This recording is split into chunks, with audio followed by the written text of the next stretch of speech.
बिस्मिल्लाहिर्रहमानिर्रहीम। अस्सलाम वालेकुम दोस्तों। सुकरात जिसे अखलाकियात का बानी यानी फादर ऑफ एथिक्स भी कहा जाता है, उसकी दरसगाह में एक बुनियादी उसूल था अखलाकियात का, जिस पे अमल किए बिना कोई भी तालिब इल्म उस दरसगाह में इल्म हासिल नहीं कर पाता था।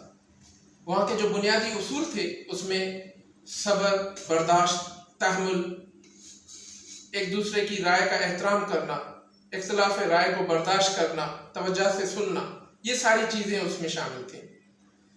यूँ कहा जाए तो बेजा न होगा कि ये सारी अखलाकी जो कदरें थी वो उनकी बुनियाद, उनकी दागबेन जो है सुकरात ने डाली थी अपनी दरगाह से शुरू करके, तो ये बिल्कुल भी जो है बेजा ना होगा।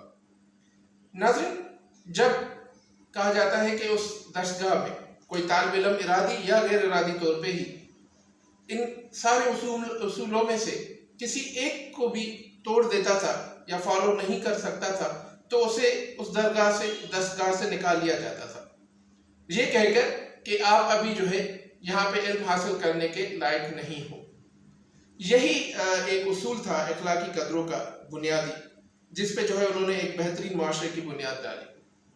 उसके बाद 6वीं सदी ईस्वी में जब रसूलुल्लाह सल्लल्लाहु अलैहि वसल्लम की बरसत हुई तो उनको रहमतुल लिल आलमीन बना के भेजा गया, उनको सब्र, तहम्मुल, बर्दाश्त का पेकर बना के भेजा गया। खुद हुजूर अकरम सल्लल्लाहु अलैहि वसल्लम की काफ़ी अहदीस हैं जिनमें वो खुद फरमाते हैं अपने बारे में कि वो किस मकसद और किस तरह जो है भेजे गए हैं। मैं उनमें चंद अहदीस कोट कर देता हूँ यहाँ पे। जैसे एक हदीस है तफसीर इब्ने कसीर की, मैंने कोट की है कि इरशाद नबी सल्लल्लाहु अलैहि वसल्लम है कि मैं अल्लाह की भेजी हुई रहमत हूँ। एक और जो है सूरह अंबिया में अल्लाह ताला फरमाते हैं कि ए रसूल सल्लल्लाहु अलैहि वसल्लम, हमने तुमको तमाम जहानों के लिए रहमत बनाकर भेजा है, वमा अरसलनाका इल्ला रहमतल लिल आलमीन। ये आयत है कुरान शरीफ की।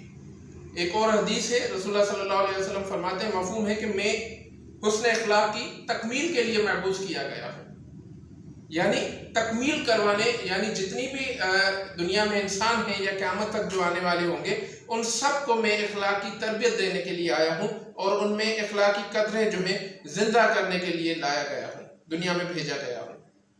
उसके अलावा एक और जो है बल्कि इरशाद रब्बानी है कुरान शरीफ में, रसूलुल्लाह सल्लल्लाहु अलैहि वसल्लम को अल्लाह ताला मुखातिब करके फरमाते हैं कि ए रसूल, बेशक आप हुस्न अखलाक के आला दर्जे पे फाइज हैं।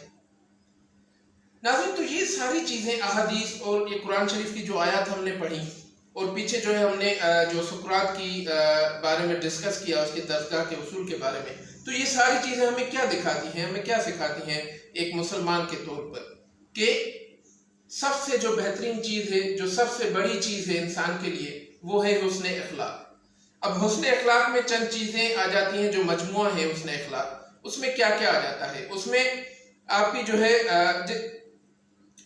तहम्मुल और बर्दाश्त है, एक दूसरे की इज्जत करना, एक दूसरे की इख्तिलाफ राय को बर्दाश्त करना, मुस्कुराते हुए चेहरे के साथ मिलना, माफ़ कर देना, ये सारी चीज़ें हुस्न अखलाक में आती हैं। अब ये सारी चीज़ें जो रसूलुल्लाह सल्लल्लाहु अलैहि वसल्लम की ज़िंदगी में जो जिनकी अमली नमूना थे रसूलुल्लाह सल्लल्लाहु अलैहि वसल्लम, और अल्लाह खुद जो है उनके बारे में ये फरमा रहा है, सब क्लेम किया जा रहा है, तो हम उनके उम्मती होने की हैसियत से खुद को ज़रा झांकें अपने गिरेबान में कि हम कहाँ पे खड़े हैं। हमारे यहाँ फैमिली जो गैदरिंग्स या फैमिली की जो जितनी भी तकरीबात होती हैं उनको तो छोड़, लेकिन हमारी जो तालीमी इदारे हैं, जो हमारी यूनिवर्सिटीज़ हैं, हमारे स्कूल कॉलेजेस हैं, हमारी जो पार्लियामेंट की जो असम्बलीज़ हैं, सेनेट, नेशनल, सूबाई असम्बली, या जितनी भी हम खुद को जो समझते हैं पढ़े लिखे और जहाँ जहाँ भी आप कोट कर सकते हैं, वो जितने भी हमारे इदारे हैं या ऑर्गेनाइजेशंस हैं, हमारी जितनी भी बैठकें हैं, हमारा उठना बैठना है, उसमें हमें ये हुस्न अखलाक मिलता कहाँ पे है और हम किस जगह पे खड़े हुए हैं। बात बात पे हम जो है झगड़ पड़ते हैं, बात बात पे गाली गलौज करते हैं, एक दूसरे की गीबत और गिला करते हैं और लड़ने और मरने मारने के लिए हम तैयार बैठे हुए हैं। रास्तों पे आप देखें, ज़रा सी बात पे एक दूसरे को मरने मारने पे तुल जाते हैं। तालीमी इदारों में देखें, آپس میں جو ٹیچرز ہیں اساتذہ وہ ایک دوسرے کا احترام نہیں کرتے، وہ ایک دوسرے کی اختلاف رائے کو برداشت نہیں کرتے۔ اسمبلیز میں، پارلیمنٹ میں دیکھ لیں، ہم ایک دوسرے اختلاف رائے کو سننے کے لیے تیار ہی نہیں ہیں، کسی دوسرے کی رائے کو برداشت کرنے کے لیے ہم تیار ہی نہیں ہیں۔ جب بھی ہم بولیں گے ہم اپنے نفس کو، اپنی ذات کو محور بنا کے بولیں گے کہ مجھے سنا جائے، مجھے برداشت کیا جائے، مجھے قبول کیا جائے۔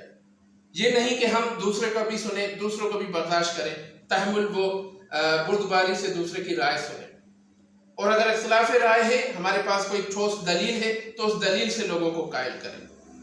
یہ ساری چیزیں ہمیں سقراط سکھا گئے۔ اس کے بعد ہمارے آقا نامدار حضرت محمد مصطفیٰ صلی اللہ علیہ وسلم نے آ کے ساری زندگی اس چیز کی تبلیغ کی۔ کلمے کے بعد جو میں سمجھتا ہوں، جو میں نے تھوڑا بہت دین کو پڑھنے کی کوشش کی ہے، کہ ایمان لے آنے کے بعد جو سب سے زیادہ حضور صلی اللہ علیہ وسلم نے تربیت کی ہے صحابہ کرام کی، وہ اخلاقیات کی ہے۔ جیسے کہ خود بتایا حضور صلی اللہ علیہ وسلم نے کہ میں اخلاق کی تکمیل کے لیے مبعوث کیا گیا۔ تو ناظرین، ہمیں بحیثیت قوم اس چیز کو سوچنا چاہیے، اس چیز پہ اسپیشلی جو ہماری ایلڈر جنریشن ہے، جو یا جو ہمارے ایجوکیٹڈ، خود کو باشعور لوگ جو کہلاتے ہیں، ہمیں ایک تھنک ٹینک بنا کے بیٹھنا چاہیے اور سوچنا چاہیے کہ ہم اپنی آنے والی جو نوجوان نسل ہے، جو آنے والی اور نسل جو ہے، اس میں ہم کس طرح اخلاقی قدریں جو ہیں وہ پیدا کر سکتے ہیں اور ان پہ جو ہے ان کو عمل کروا سکتے ہیں۔ اس کے لیے ظاہر سی بات ہے ہمیں سب سے پہلے خود عمل کرنا ہوگا، ایک دوسرے کی رائے کو برداشت کرنا ہوگا، ایک دوسرے کو سننا ہوگا، اختلاف رائے کو دلیلوں سے جو ہے ماننا یا منوانا پڑے گا۔ امید ہے کہ ہم سب اس چیز پہ اب سوچنے کی کوشش کریں گے۔ تھینک یو ویری مچ، جزاک اللہ۔